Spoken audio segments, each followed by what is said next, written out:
Bismillahirrahmanirrahim. Assalamualaikum warahmatullahi wabarakatuh. Innal hamdalillah nahmaduhu wa nasta'inuhu wa nastaghfiruh wa na'udzu billahi min shururi anfusina wa min sayyiati a'malina. Man yahdihillahu fala mudilla lahu wa man yudlil fala hadiya lahu.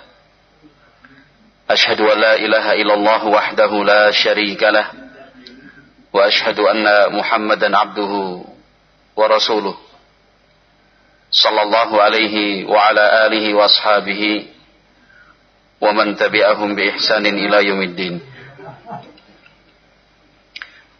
Yaqulullahu azza wa jalla fil Qur'anil Karim, ya ayyuhalladzina amanu taqullaha haqqa tuqatih wa la tamutunna illa wa antum muslimun. Fa inna asdaqal hadits kitabullah wa khairul huda huda nabiyyina Muhammadin sallallahu alaihi wasallam wa syarrul umur muhdatsatuha fa inna kulla muhdatsatin bid'ah wa kulla bid'atin dhalalah wa kulla dhalalatin finnar. Ma'asyiral muslimin, jamaah salat subuh ingkang dipun rahmati Allah Subhanahu wa taala. Alhamdulillah, monggo kula lan panjenengan sami ngunjukaken syukur dumateng Allah Subhanahu wa taala ingkang sampun paring mapinten-pinten kanikmatan saha berkah lan rahmat sehingga ing wekdal menika kula lan panjenengan sami saged makempal wonten masjid rumah Allah Subhanahu wa taala. Shalawat salam ugi mboten kesupen kula panjenengan sami monggo ngunjukaken dumateng Rasulullah sallallahu alaihi wasallam, sebaik-baik nabi, penutup para rasul alaihi wassalatu wassalam. Rasulullah sallallahu alaihi wasallam ingkang sampun membimbing, menuntun lan mengarahkan kita sedaya menuju ridhanipun Allah Subhanahu wa taala. Mugi-mugi kula lan panjenengan sami benjang wonten akhirat dipun gabungaken kalian Rasulullah sallallahu alaihi wasallam. Ma'asyiral muslimin, jamaah salat subuh rahimakumullah. Di dalam sebuah ayat Al-Qur'an Allah Subhanahu wa taala berfirman, "Faman yuridillah an yahdiyahu yashrah sadrahu lil Islam, wa man yurid an yudhillahu yaj'al sadrahu dayyiqan harajan ka'annama yas'adu fis sama." Surat Al-An'am. Allah Subhanahu wa taala nerangaken, faman yuridillah an yahdiyahu, siapa saja yang Allah kehendaki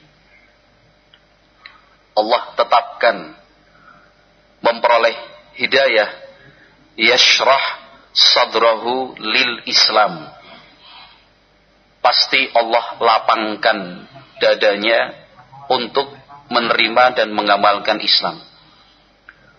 Wa man yurid an yudhillah, dan siapa saja yang Allah kehendaki untuk sesat, yaj'al sadrahu dayyiqan, Allah akan jadikan dadanya sempit, harajan, susah, ka'annama yas'adu fis sama, seakan-akan dia memanjat naik ke atas langit, sesuatu yang sulit, susah, dan tidak akan mungkin bisa dilakukan. Para sederek kaum muslimin jamaah salat subuh rahimakumullah, ayat menika jelas nerangaken pilih tanda-tanda hidayah, tanda-tanda hidayah ingkang dipun paringaken Allah Subhanahu wa taala dumateng hamba injih menika yaj'al sadrahu yashrah sadrahu lil Islam. Insyirah as-sudur. Dadanya lapang untuk menerima Islam, mengamalkan syariat-syariat yang diajarkan oleh Rasulullah sallallahu alaihi wasallam. Berbahagia dan sungguh berbahagia seorang hamba yang keadaannya seperti ini. Jadi apapun syariat yang diajarkan oleh Rasulullah sallallahu alaihi wasallam, hamba tersebut melaksanakan dengan gembira, dengan senang, dengan semangat, ikhlas. Mboten wonten sedikit pun sekedhik rasa berat di dalam hati. Allah perintahkan untuk bertauhid, dilaksanakan, dipun lampahi dengan senang, dengan lapang. Tidak ada sedikit pun rasa berat. Allah perintahkan untuk meninggalkan kesyirikan. Nggih mekaten ugi. Tidak ada rasa berat untuk meninggalkan. Waduh, pripun nggih. Tidak ada kata-kata seperti itu. Yashrah sadrahu lil Islam. Allah lapangkan dadanya untuk menerima dan mengamalkan Islam. Nah, tidak ada pertimbangan-pertimbangan lain. Nah, mboten wonten pikiran sanes. Yang paling penting itu perintah Allah. Tinggalkan kesyirikan, dia tinggalkan kesyirikan. Nah, Allah Subhanahu wa taala perintahkan salat, dia dilampahi, dilaksanakan dengan hati yang tenang, senang. Bukan merasa mendapatkan beban yang abot, yang berat. Tidak ada perasaan seperti itu. Nah, langkah kaki nggih ringan. Melaksanakan gerakan-gerakan salat kanthi sampurna nggih ringan, tumak ninah. Mboten kesusu, mboten kados tiyang dioyak-oyak, dikejar-kejar. Tidak ada perasaan seperti itu. Salat tenang. Kenapa? Yashrah sadrahu lil Islam. Allah lapangkan dadanya untuk menerima dan mengamalkan Islam. Allah perintahkan puasa, siam, wajib menapa sunnah, nggih sami mawon. Apalagi yang sifatnya wajib, kados siam wonten bulan Ramadan, tidak ada sedikit pun rasa berat. Nah, dia tidak berpikir, waduh, nek poso 1 bulan penuh nanti bisa mengganggu kegiatan saya. Mangke makaryone mboten maksimal. Kan sedikit-dikit lapar, ngelih, ngelak. 1 bulan penuh. Biasanya kerja awit injing dumugi sonten hasilnya nggih lumayan kathah. Menawi puasa, siam, pikirannya sudah macam-macam, wah, nggak mungkin bisa maksimal. Dan seterusnya. Tidak demikian. Dia laksanakan puasa itu dengan senang, dengan riang gembira. Yashrah sadrahu lil Islam. Allah lapangkan dadanya untuk menerima dan mengamalkan Islam. Zakat guys semantan ugi. Tidak begitu berhitung. Wah, ternyata ya oke juga ya. Kathah yang harus dikeluarkan ini. Lah ya hartanya banyak. Karena hartanya banyak, maka yang dizakatkan pun harus banyak. Tentu dengan memperhatikan haul dan nisabnya. Kalau misalkan harta yang dia punya sedikit, sampai haul atau nisab tidak tercapai, ya tidak ada kewajiban zakat. Tetapi alangkah banyaknya, saking kathahipun, mbok menawi kula lan panjenengan nggih termasuk juga sederek-sederek kita yang merasa berat sekali, terlalu berhitung untuk mengeluarkan zakat yang Allah wajibkan. Wa mimma razaqnahum yunfikun. Padahal sifat tiang ingkang beriman menika wa mimma razaqnahum yunfikun, mereka berinfak, berzakat dari harta yang Allah berikan dan Allah titipkan buat mereka. Dan sekian banyak ibadah-ibadah lainnya. Mereka yang memperoleh hidayah, pinaringan hidayah saking Allah Subhanahu wa taala, itu tandanya yashrah sadrahu lil Islam. Allah lapangkan dadanya untuk menerima dan mengamalkan Islam. Tetapi sebaliknya, wa man yurid an yudhillah yaj'al sadrahu dayyiqan harajan ka'annama yas'adu fis sama. Tanda orang yang Allah sesatkan adalah na'udzubillah yaj'al sadrahu dayyiqan, dadanya sempit sekali, ingkang dipun rausaken sempit, harajan susah, berat, ka'annama yas'adu fis sama, seakan-akan dia naik memanjat ke atas langit. Ya berat, susah. Jangankan ke langit, naik ke lantai sekian jalan kaki mawon melampah, berat. Naik gunung saja berat, susah. Apalagi kalau mergine sempit, kecil, berbatu, nggih, langkung angel, tambah susah. Ka'annama yas'adu fis sama. Nggih, monggo kula lan panjenengan sami introspeksi diri, evaluasi dari semua jenis ibadah yang Allah perintahkan, amalan-amalan soleh ingkang dipun tuntunanken Nabi Muhammad SAW. Kita periksa kembali, kita lakukan, kita laksanakan itu dengan hati yang sempit, dada yang susah, terasa berat, menapa mboten. Karena kaitannya dengan apa yang akan diperoleh nanti pada hari kiamat, surga ataukah nerakanya. Nah, dalam melaksanakan perintah Allah ada tersisa rasa berat, dalam hati abot, susah sekali. Seakan-akan itu sebagai hukuman menopok azab saking Allah. Atau sebaliknya seperti yang pertama tadi, yashrah sadrahu lil Islam. Rasulullah sallallahu alaihi wasallam, demikian juga para sahabat radhiyallahu taala anhum ajmain, menawi kula lan panjenengan sami maos sirah lan sejarahipun, semua ibadah itu mereka semangat untuk melakukannya. Menawi kula lan panjenengan sami maos babagan salat, Nabi lan sahabat semangatnya luar biasa. Salat seakan-akan nggih, setiap hari itu tiap dinten ben dalu salat terus, tidak pernah putus. Menawi ingkang dipun waos babagan puasa, kok seakan-akan Nabi dan para sahabat menika tiap hari puasa terus, seakan-akan tidak pernah berhenti. Kalau babakannya tentang sedekah, infak, zakat, kok rasa-rasanya beliau dan para sahabat radhiyallahu taala anhum ajmain selalu setiap hari sedekah. Senang berjihad fi sabilillah yang resikonya adalah nyawa, kehilangan anggota badan, ya, menghabiskan biaya yang sangat tinggi. Mereka juga semangat, radhiyallahu anhum ajmain, para sahabat. Kenapa?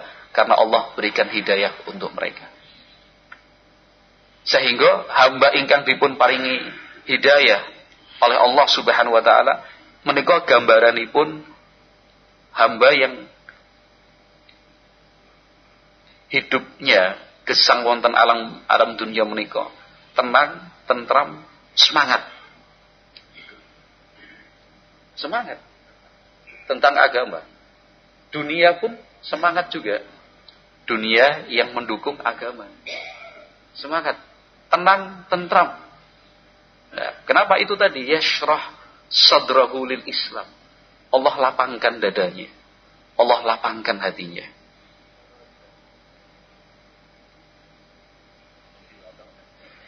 Iya.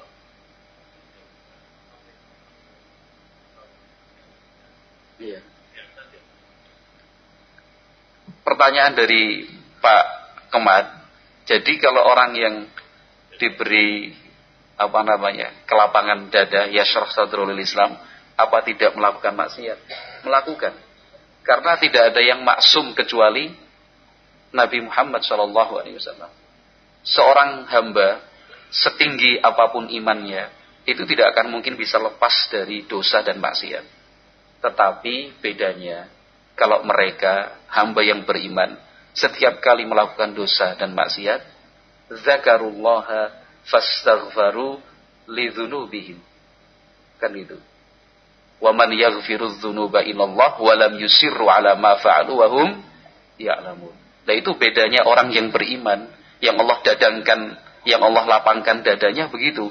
Kalau mereka terjatuh dalam perbuatan dosa, melakukan maksiat, zakarullah, segera ingat Allah.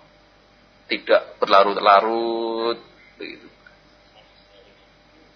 Ingat kepada Allah, maksudnya dia sadar itu salah, itu melanggar. Iya, tidak menjalan lagi. Kemudian di akhir ayat kan, zakarullaha, pertama kan ingat Allah. Kalau orang yang beriman, Allah lapangkan dadanya jika melakukan dosa dan kemaksiatan. Setelah melakukannya, langsung ingat Allah Subhanahu wa taala, fastaghfaru lidzunubihim. Setelah ingat, langkah kedua, fastaghfaru lidzunubihim. Astagfirullah. Enggak perlu nunggu sehari, 2 hari, 3 hari. Saat itu juga astagfirullah. Langsung. Kemudian dia yakin waman yaghfirudz dzunuba illallah. Dan tidak ada yang mampu memberi ampunan kecuali Allah. Selanjutnya di akhir ayat Allah terangkan walam yusirru ala ma fa'alu. Mereka tidak terus menerus melakukan perbuatan salah itu. Mboten baleni. Baleni ya ingat lagi, istighfar lagi kepada Allah Subhanahu wa taala. Selama dia beristighfar Allah terima. Pasti diterima selama beristighfar, selama minta ampun, selama bertaubat Allah terima. Cuma masalahnya sekarang siapa yang menjamin bahwa setiap kali kita berbuat dosa kemudian ada dorongan dari kita bertaubat dan beristighfar? Itu masalahnya.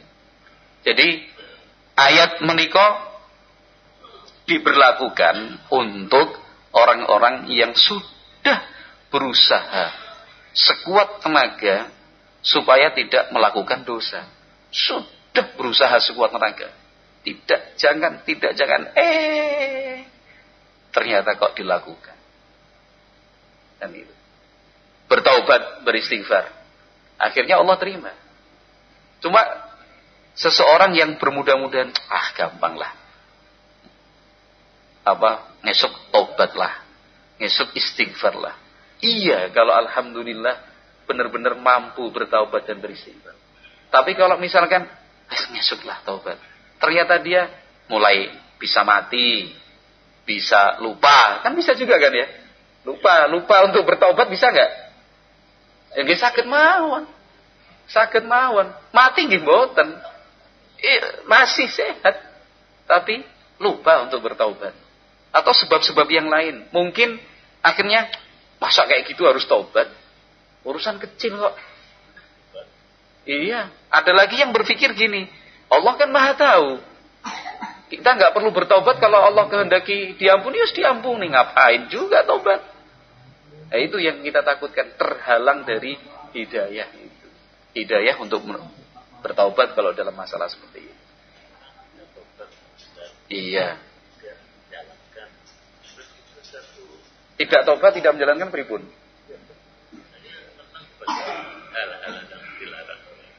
Senang tidak menjalankan, alhamdulillah. Oh tidak, selama tidak menjalankan tidak. Iya, selama bukan dalam bentuk azm. Azm itu punya keinginan kuat untuk melakoni, itu berbeda. Kalau cuma berniat, Nabi SAW menjelaskan dalam hadis Ibnu Abbas radhiyallahu taala anhuma, hadis riwayat Muslim, barang siapa apabila hambaku idza hamma abdi bisayyi'atin, kalau hambaku punya keinginan jelek ya, sesuatu yang Allah larang, punya keinginan jelek itu, kemudian dia lakukan, tulislah 1. satu kesalahan. Tapi kalau masih berupa keinginan jelek, tidak ditulis sebagai kejelekan. Beda kalau idza hamma 'abdi bihasanatin. Kalau hambaku, kata Allah dalam firman-Nya, punya keinginan yang baik, tulis. Punya keinginan saja sudah tertulis. Kalau dia lakukan faktubulahu asyarah. Kalau ternyata bukan sekedar berkeinginan, sudah dilampahi, dipun lakoni kebaikan itu, maka nilainya 10 kali lipat. Kan itu. Selama Pak Rahmat, selama keinginan itu sebatas sesuatu yang melintas, Tapi kalau keinginan itu sudah dalam bentuk keinginan yang kuat, pengen ngelakoni tenanan, sudah persiapan pun direncanakan, sudah pokoknya bukan cuma keinginan, sudah wis gawe janji apa segala macam, itu baru tertulis sebagai kesalahan. Itu yang disebutkan Nabi SAW, kan itu, idzal taqal muslimaini bisayfihima falqatilu wal maktulu finnar. Menawi dua orang muslim berkelahi, masing-masing punya pedang, saling membunuh, ngendikanipun Kanjeng Nabi, falqatilu wal maktulu finnar. Yang membunuh dan yang dibunuh sama-sama di neraka. Para sahabat kan bertanya, iya si pembunuhnya Rasulullah, yang dibunuh kok masuk neraka? Kan itu, yang dibunuh kok masuk neraka? Kanjeng Nabi menjelaskan, karena dia punya keinginan untuk membunuh temannya tadi. Dan itu bukan cuma keinginan, sudah pegang pedang, bukan cuma keinginan yang melintas, arep mateni kae bae lah. Enggak cuma seperti itu. Tapi sudah duel. Ini artinya sudah ada aksi nyatanya. Udah cari pedang, kan pasti persiapan itu dalam kasus ini. Ambil pedang, mundut pedang, pedangnya pasti yang tajam, nggak mungkin dong duel kemudian pedangnya pedang yang mainan, pedang asal-asalan, dan sudah tangting. Cuma bagiannya dia yang kalah, terbunuh. Ini yang dikatakan Nabi, falqatilu wal maktulu finnar. Jadi kalau misalkan ada menapa nggih lintasan menapa pikiran-pikiran ingkang awon, ingkang Allah, yang jelek begitu, langsung dibuang, langsung diusir. Astagfirullah. Begitu Pak Rahmat.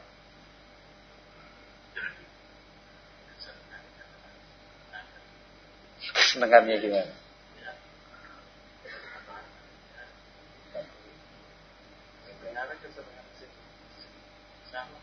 Iya.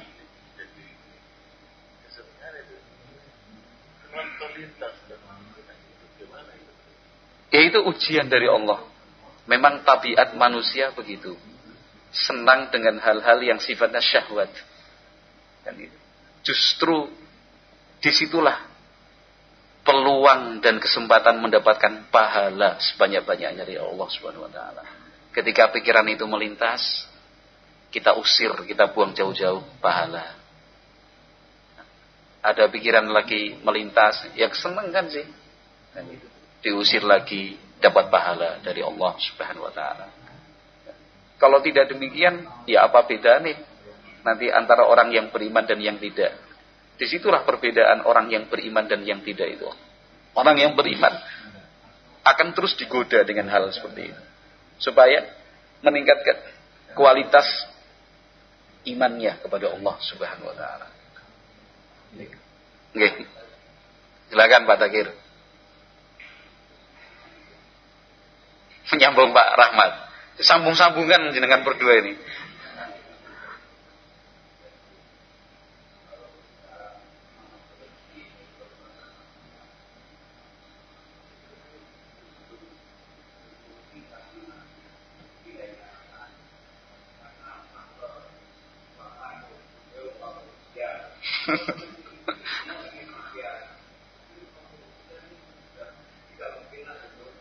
Iya.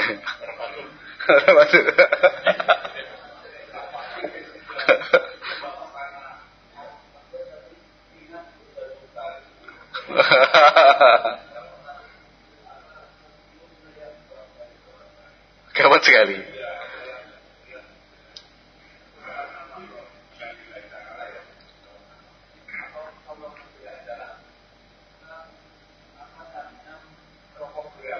Iya.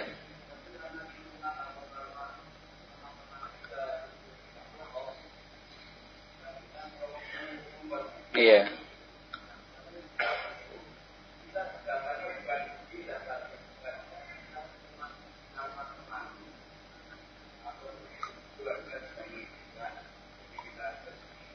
Iya.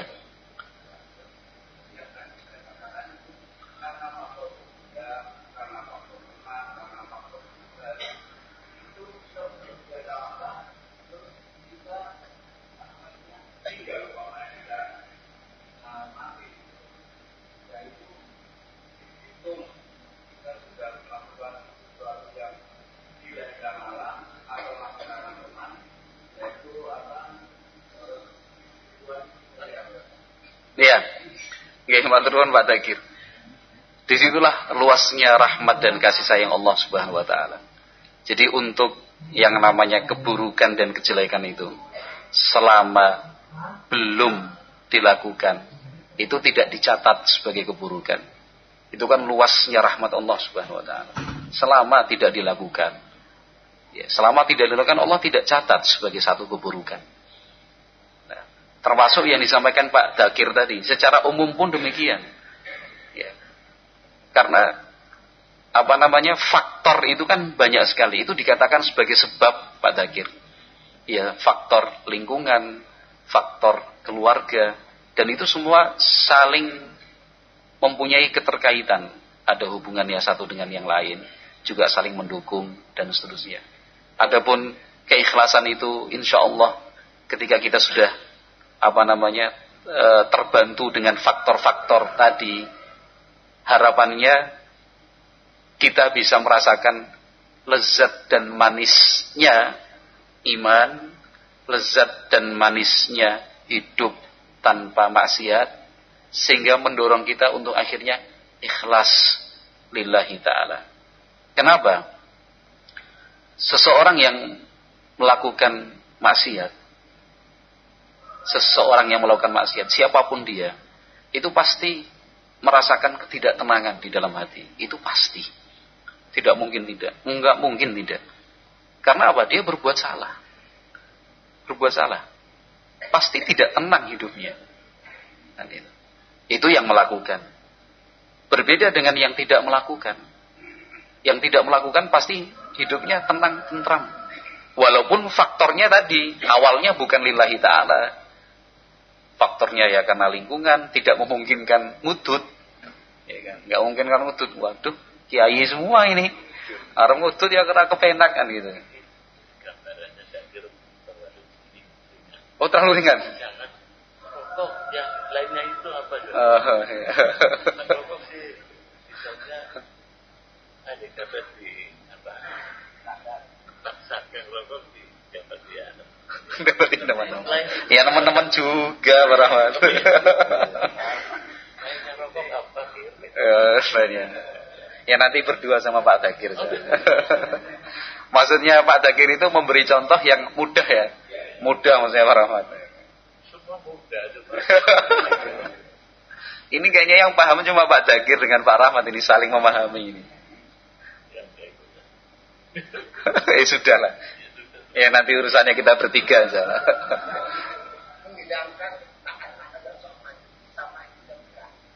Lah iya.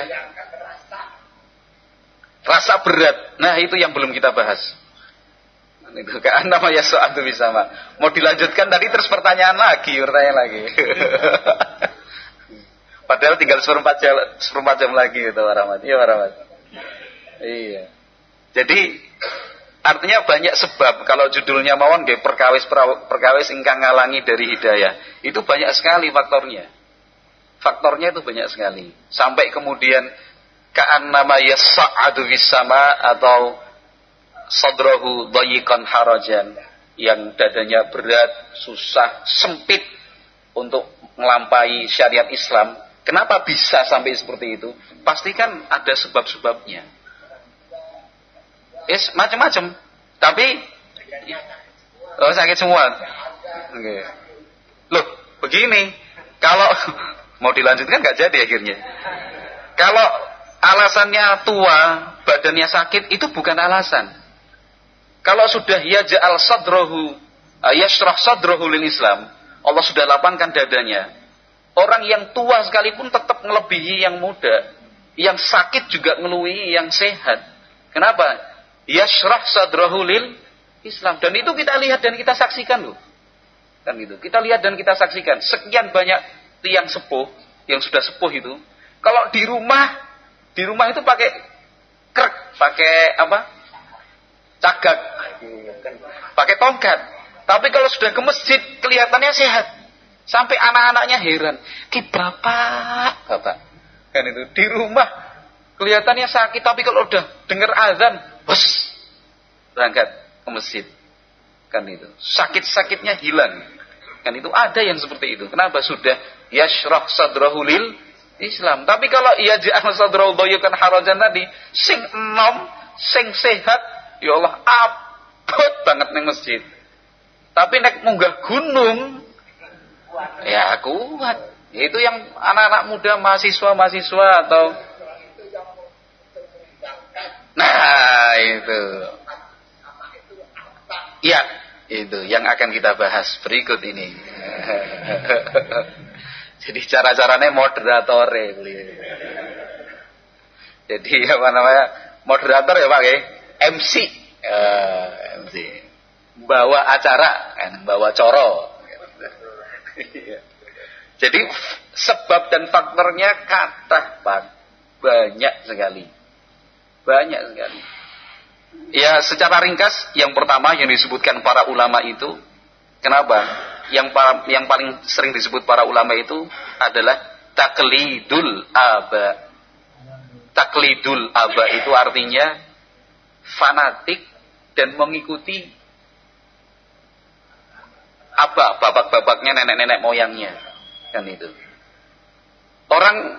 Mereka kaum dan masyarakat yang diseru lan didakwahi oleh para nabi dan para rasul alaihi wassalatu wassalam, menawi dipun seru didakwahi, ayo beriman kepada Allah, ayo taat kepada Rasulullah. Setiap nabi niku, sedoyanipun nabi begitu. Setiap nabi yang berdakwah pasti jawaban mereka, wajadna aba ana ala ummatin wa inna ala atharihim muqtadun. Itu mesti alasannya yang paling disebut pertama. Loh, inna wajadna aba ana ala ummah. Kami semua menemukan, seingat kami, bapak-bapak kami bukan seperti itu. Bapak kami, simbah kami, guru kami tidak demikian. Wa inna ala atharihim muqtadun. Sementara kami akan mengikuti bapak dan nenek moyang kami. Itu yang kemudian membuat paman Rasulullah sallallahu alaihi wasallam Abu Thalib untuk mengucapkan la ilaha illallah berat sekali. Ka'annama yas'adu fis sama. Padahal kalau kita sekarang ini, apa sih angele ngomong la ilaha illallah? Gampang banget kan? Ya karena Abu Thalib juga faham serta mengerti konsekuensi, artinya keharusan ya, mengucapkan la ilaha illallah itu apa? Ya kan gitu. Tapi kan itu kan ka'annama yas'adu fis sama, berat sekali. Padahal Kanjeng Rasul sallallahu alaihi wasallam sudah berusaha. Lamba hadarat Abu Thalibinil wafat, Imam Muslim meriwayatkan seperti itu. Ketika Abu Thalib itu mau meninggal dunia, Rasulullah datang. Di sampingnya itu ada dua tokoh Quraisy, ya kan? Iya. Kemudian Nabi mengatakan, "Ya am, qul la ilaha illallah kalimatan uhajjulaka biha indallah." Pamanku, Pak D, kan itu, atau Pak Lik, kan itu. Ucapkan la ilaha illallah. Kalimat itu akan aku perjuangkan untukmu di hadapan Allah nanti hari kiamat. Apa sih kalau kita berbicara sekarang? Apa sih susahnya? Angele ngomong la ilaha illallah. Kan gampang banget. La ilaha illallah. Tapi berat. Ka'annama yas'adu fis sama. Sebabnya apa? Karena yang dua orang di sampingnya tadi mengatakan, ya Abu Thalib, atarghabu an millati Abdul Muttalib. Abu Thalib, kamu benci. Kamu gak suka dengan ajarannya Abdul Muttalib. Ajaran ramane. bapaknya. Rasulullah ulangi lagi, ya am, qul la ilaha illallah kalimatan uhajulaka biha indallah. Orang dua tadi, ya Abu Talib atarghabu an millati Abdul Muthalib, terus sampai kemudian Abu Talib meninggal dunia dalam keadaan kafir. Padahal kesehariannya selalu membela Rasulullah Shallallahu Alaihi Wasallam, selalu membela keponakannya. Dan Abu Talib pun dalam sekian banyak riwayat disebutkan sebenarnya mengakui bahwa Islam itu ajaran yang benar.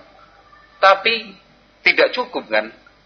Kunci pembukanya harus mengucapkan syahadat la ilaha illallah Muhammad Rasulullah sampai meninggal dunia. Ka'annama yas'adu bis-sama. Kan itu. Dan itu yang kemudian kita lihat, kita rasakan, kita saksikan. Kan itu. Kita sebagai anak berusaha untuk menasihati orang tua. Pak, Bu, ampun, jangan yang seperti itu. Ngomong baik, bocah cilik, kan itu. Simbahmu, ini. Diingatkan, loh ini sudah wasiat dan pesannya mbah-mbah biyen. Masa kemudian tidak kita lakukan? Dosa, kan itu. Dosa, pesannya mbah-mbah kok malah tidak dilakoni, tidak dilaksanakan, dosa gue. Itu faktor terbesar yang disebutkan para ulama. Kenapa kok sampai pada tingkatan ka'annama yas'adu fis-sama. Beratnya luar biasa. Berat untuk menerima kebenaran. Ya. Sudah jelas-jelas itu kesyirikan. Jelas-jelas kesyirikan. Sedekah laut. Itu sudah jelas kesyirikan. Motong kepala sapi, kepala kerbau untuk kemudian dibuang ke laut selatan. Tujuannya ngapa sih? Kan itu. Apa keyakinan mereka? Keyakinannya coba, untuk siapa itu? Sesajen dari sesembahan itu diberikan untuk siapa? Orang mungkin lah tanpa ada tujuan. Ya enggak, cuma pengen buang kepala kerbau aja. Enggak mungkin lah. Kan itu. Pasti ada tujuannya. Tapi kadang-kadang orang sekarang malu, kan itu. Enggak, kita sih enggak meyakini seperti itu ya. Tetap minta keselamatan ya pada Allah. Mohon rezeki ya pada Allah. Tapi ya keprimaning wis ada teh sih. Nah, udah. Dari dulu. Padahal adat-adat itu kalau kita lihat, kita telusuri, unsurnya kesyirikan, nyembelih. Padahal Allah sudah berfirman, "Fasholli li rabbika wanhar." Salatlah dan sembelihlah li rabbika, hanya untuk Rabbmu, yaitu Allah Subhanahu wa taala. Itu kalau kita telusuri adat sedekah laut itu nyembelih. Kenapa? Untuk yang menguasai pantai selatan supaya aman, nelayannya selamat, tidak ada yang tenggelam, tidak ada yang celaka, hasilnya yang melimpah, ya kan? Tidak ini, tidak itu, kan itu. Bukan cuma itu nyembelih, itu kerbau betul-betul disembelih.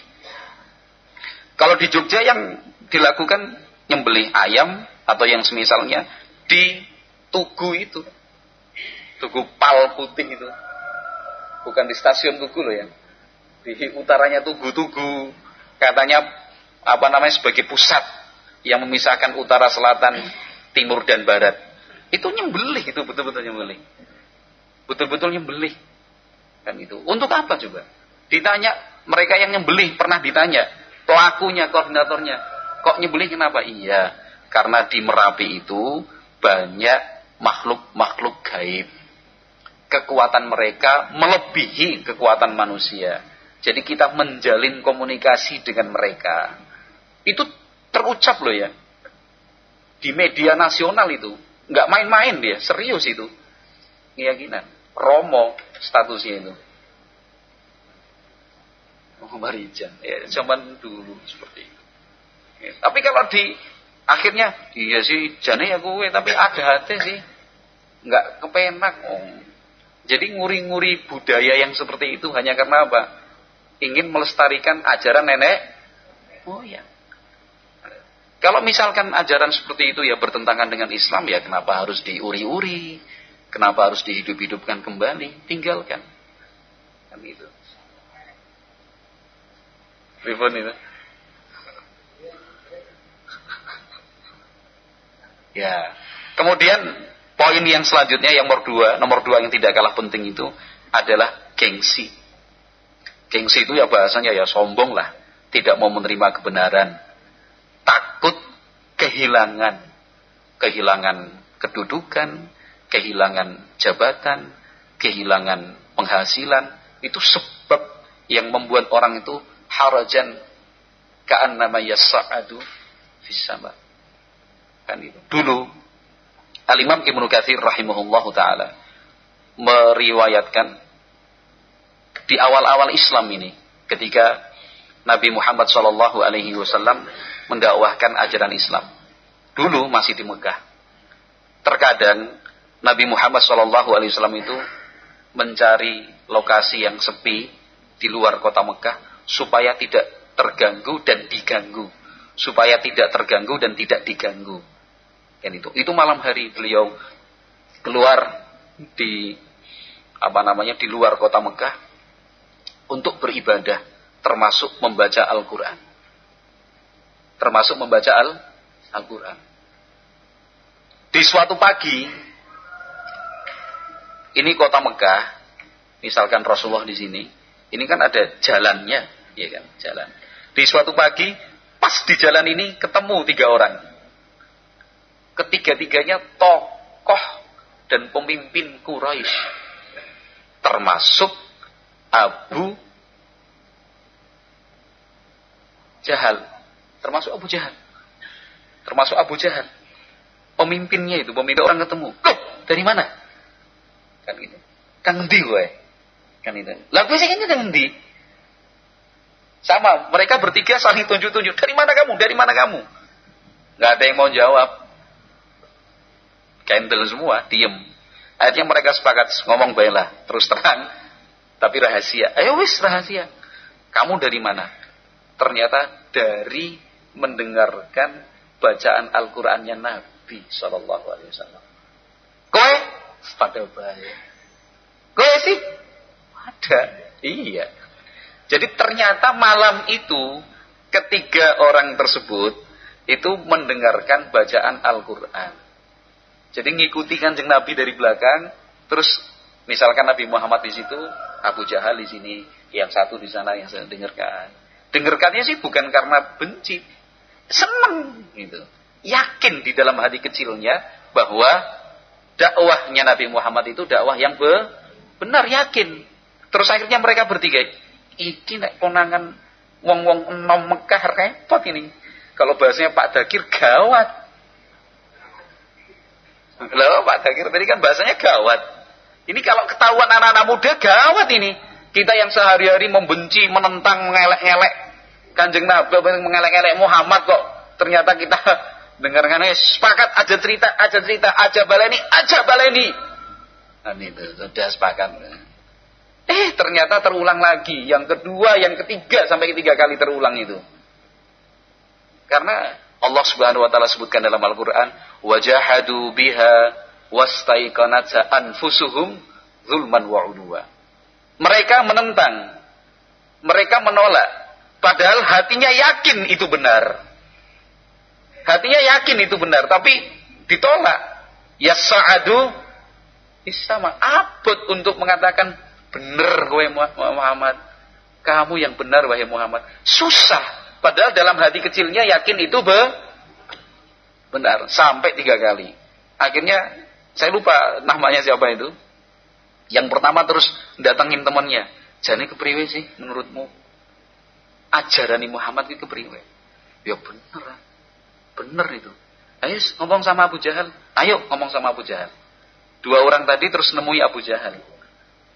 Jan, menurutmu kepriwe Muhammad? Sudah bener kan? Abu Jahal di situ baru menjelaskan alasannya. Kenapa kok berat untuk menerima ajaran Islam? Gengsi tadi. Abu Jahal mencak-mencak, marah-marah, nesu. Kata Abu Jahal, kamu tahu nggak? Kalian tahu nggak? Dari dulu keluargaku dan keluarganya Muhammad, walaupun tunggal mbah, walaupun satu keluarga besar, satu simbah lah cara-caranya, tapi kan sudah pisah keluarga. Kamu tahu nggak? Dari dulu keluargaku dan keluarganya Muhammad itu saingan. Dari dulu itu saingan. saingan dalam banyak hal. Kalau mereka ngasih minum orang yang datang haji, keluargaku nggak mau kalah, ngasih minum juga. Kalau keluarga kami ngasih makan untuk orang-orang yang berhaji, mereka juga nyaingi kita. Kan itu. Kalau ada peperangan, kami maju, mereka maju. Pokoknya dalam setiap hal itu saingan. Ketat ini. Klasemen sementaranya ketat, Pak Takir. Ketat. Kata Abu Jahal, lah posisi terakhir itu sama. Keluargaku dan keluarganya Muhammad. Saingan ini, saingan ya status lah, saingan kedudukan dan semua ya. Sekarang posisinya sama. Lah kok ujuk-ujuk tiba-tiba ada dari keluarga mereka mengaku nabi. Kepriwe cara menyainginya? Ya nggak bisa. Kan nggak mungkin terus keluargaku mengatakan, ya kita juga punya nabi. Nggak mungkin. Satu-satunya cara cuma mendustakan, itu cuma satu-satunya cara. Nggak mungkin. Kalau ngakoni, ya berarti persaingannya gagal maning. Iya kan? Nggak. Iya. Sementara keluarga yang lain yang yashrah sadrahu lil Islam tidak mempedulikan saingan-saingan tadi. Yang penting ini kebenaran, ini al-haq, diikuti. Yang terakhir sebelum kita tutup, faktor yang membuat sampai pada tingkatan ka'annama yas'adu bisama, susah dan berat, seakan-akan naik memanjat ke langit. Faktornya itu adalah at-taswif. At-taswif itu artinya menunda-nunda. Wis ngerti, sudah faham ilmune, terus ditunda. Mengko baiklah, ngesuk baiklah. Itu faktornya luar biasa. Akhirnya Allah hukum dengan apa? Dadanya sempit, susah, angel untuk melakoni. Ada kesempatan sebenarnya, tapi mengkolah, ngesuk baiklah, tahun ngarep ajalah. Al-Hasan Al-Basri rahimahullah menyatakan, ya ma'syaral muslimin, iyyakum wat taswif, saufa af'al, saufa af'al. Al-Hasan Al-Basri rahimahullahu ta'ala mengatakan, wahai kaum muslimin, hati-hati dari sikap taswif. Taswif itu apa? Saufa af'al, saufa af'al. Mengatakan, nanti akan saya lakukan, besok baru saya kerjakan. Akhirnya seharusnya dia kerjakan berat, susah dan sulit. Nah, dan sebenarnya kita semua di sini jamaah Masjid Az-Zuhud secara umum jani pun loh, sejatosipun ilmunya sampun kathah.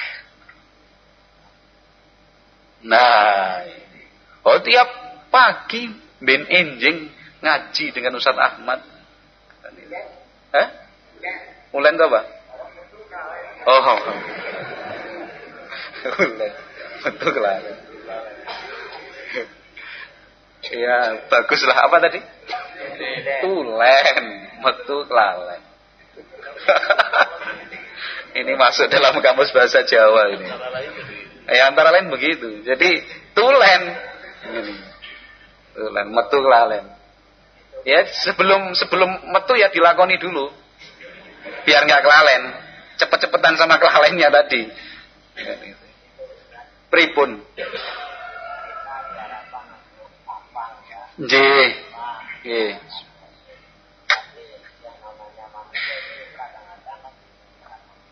Iya.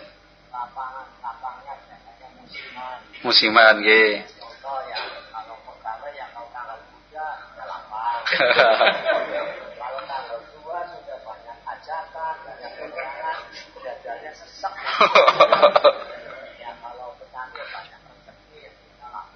Nggih.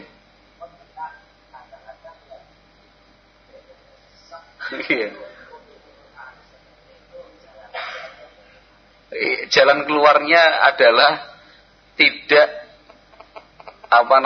tidak mengukur itu dengan banyak dan sedikit. Artinya kalau Allah beri kelapangan, yang bisa kita berikan banyak. Ketika sedang sempit sesek, ya tetap memberi tapi sedikit, menyesuaikan kemampuan lah. Yang Allah firmankan, fattaqullaha mastata'tum, bertakwalah kepada Allah semampu kalian. Ya kalau pas tanggal 6 mampune 100.000 ya 100.000. pas tanggal tua mampune 1000 ya 1000 mampune. Isin. Lah itu penyakitnya di situ, isin. Kalau dimasukkan amplop kan nggak ketahuan. Kalau misalkan 1000 loh maksud saya, sekalipun 1000 kan itu ya. Kalau masukkan amplop kan nggak ketahuan, atau malah dicerita anak yang nyumbang 1000. Itu. Malah ada yang kosong?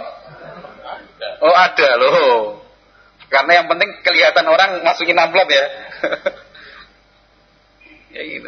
Karena apa? Harusnya yang kita pikirkan, yang kita cari itu kan balasan dari Allah Subhanahu wa taala. Sekecil apapun itu kan Allah mampu untuk melipat gandakannya sampai berapa kali? 700 kali, terus kali lipat gitu. Nah, yes, pokoknya kalau pas kita sedang semangat, itu kalau kaitannya dengan infak, karena pertanyaan tadi kayaknya tentang infak harta. Tapi kalau urusannya misalkan membaca Al-Qur'an, ya kan? Kalau pas sedang lapang, sedang semangat karena semangatnya musiman, ya karena sedang semangat, yang dibaca ya 2 halaman, 3 halaman, 4 halaman. Tapi kalau pas males, musimnya ngedrop, jangan kemudian tidak membaca, tetaplah membaca meskipun 1 ayat. Itu yang dicari. Istiqomah continue-nya itu di situ. Dipertahankan. Kan itu. Itu kalau kalau sedang semangat ya sholat sunnah dijaga. Kalau pas sedang drop down banget ya paling tidak sholat wajibnya itu yang dijaga kan itu. Jangan sampai dilupakan. Intinya kayak gue lah. Ini akan kita lanjutkan pada pertemuan yang akan datang insyaallah. Kayaknya sih ya masih berapa bulan lagi. Bulan depan sudah Ramadan. Di terakhir ini sebelum Ramadan. Ramadan pagi. Subhanakallahumma wa bihamdika asyhadu an la ilaha illa anta astaghfiruka wa atubu ilaik. Assalamualaikum warahmatullahi wabarakatuh.